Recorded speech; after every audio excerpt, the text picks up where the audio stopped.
Actually ఏపీలో వరదలు ముంచెత్తేసినాయి. But విజయవాడలో టూ మచ్గా ఉంది. చంద్రబాబు నాయుడు గారు అయితే ఎక్కడ అలసిపోకుండా 24 గంటలు అక్కడే ఉండి దగ్గరుండి ప్రజలు సమీక్షించి వాళ్ళకి ఆహారం అందించవచ్చు, డ్రోన్ల ద్వారా, హెలికాప్టర్ల ద్వారా. ఈ వయసులో ఆయన చాలా కష్టపడతారు సార్. మీకు ఎలా అనిపిస్తుంది అసలు? చాలా సంతోషంగా ఉందండి. First of all Chandrababu Naidu గారు, ముఖ్యమంత్రి చంద్రబాబు నాయుడు గారికి మరియు మొత్తం టోటల్ కూటమి గవర్నమెంట్కు చాలా సంతోషం అండి. మాది తెలంగాణ, పక్క తెలంగాణ స్టేట్ అండి, హైదరాబాద్ మాది. కానీ వార్తల్లో చూస్తున్నామండి 74-75 ఏజ్లో ఒక ముఖ్యమంత్రి గారు నీళ్ళలో దిగి బోట్లలో వెళ్ళి వాళ్ళకు నేనున్నా అని చెప్పి ఒక భరోసా ఇవ్వడం అనేది చాలా సంతోషకరమైన విషయం అండి. ఏపీ ప్రజల్లో కూడా ఒక నమ్మకం, ఒక భరోసా కలిగింది. చంద్రబాబు సార్ని చూడగానే వాళ్ళకు నమ్మకం కలిగింది. అలాగే పవన్ కళ్యాణ్ గారు కూడా, అలాగనే హోమ్ మినిస్టర్ అనిత గారు హోమ్ మినిస్టర్ అనిత గారు, చాలామంది, లోకేష్ గారు, వీళ్ళందరూ చురుకుగా షార్ప్గా ఉండి వాళ్ళకి ప్రజలకు ఏం కావాలి, ఆహారమా, నీళ్ళ, మెడిసిన్సా అన్నీ అందుబాటులో ఉండి పర్ఫెక్ట్గా చూస్తున్నారండి. మేము పక్క స్టేట్లో చాలా హ్యాపీగా ఫీల్ అవుతున్నాం.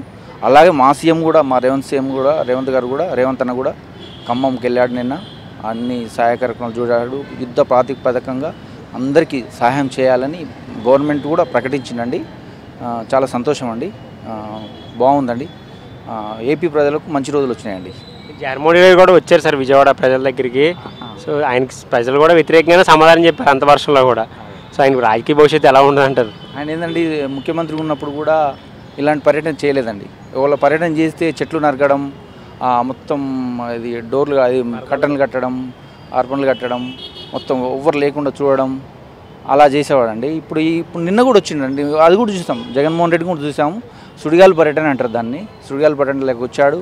అది ప్రెస్ మీట్లో మాట్లాడాలంటే మాట్లాడిండు, వెళ్ళిపోయిండండి. అది కాదండి, ఒక లీడర్కున్న లక్షణం ఏంటంటే ఫీల్డ్లో ఉండాలండి. ఉండి వాళ్ళ కష్ట నష్టాలు, బాధలు అన్నీ తెలుసుకొని వాళ్ళకి సరిగ్గా సాయం చేయాలి. ప్రభుత్వాన్ని కూడా, ఆయన ఒక ప్రతిపక్ష హోదాలో ఉన్నాడు. ఆయన కూడా ముఖ్యమంత్రిగా 5 సంవత్సరాలు చేశాడు.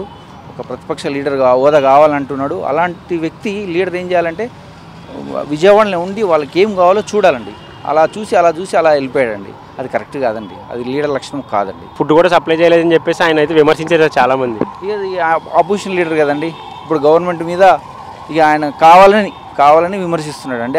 అది ఎవరికి ఎక్కలేదండి, ప్రజలకు కనెక్ట్ కాలేదండి. టీడీపీకి 11 సీట్లు వచ్చినాయి లాస్ట్ టైం ఎలక్షన్లో. వాళ్ళలో 8 మంది వరకు రాజీనామా చేసే అవకాశాలు ఉన్నాయంటారు. వీళ్ళు అదే జరిగితే జగన్మోహన్ రెడ్డి గారు రాజకీయ భవిష్యత్తు ఏంటంటారు అసలు? ఆయన సింగిల్గా ఉంటుంది అంటారు కదండి. సింగిల్గానే ఉంటాడు. వాళ్ళు కూడా ఇప్పుడు గెలిచిన వైసీపీ ఎమ్మెల్యేలు కూడా వాళ్ళ నియోజకవర్గం అభివృద్ధి పొందాలి కదండి. అభివృద్ధి చెందాలంటే ఇక వైసీపీ, అది టీడీపీలోకి రావడం తప్పది. ఇప్పుడు అలాగే వైసీపీలు ఉంటే ఇక వాళ్ళ నియోజకవర్గం అభివృద్ధి చెందదండి.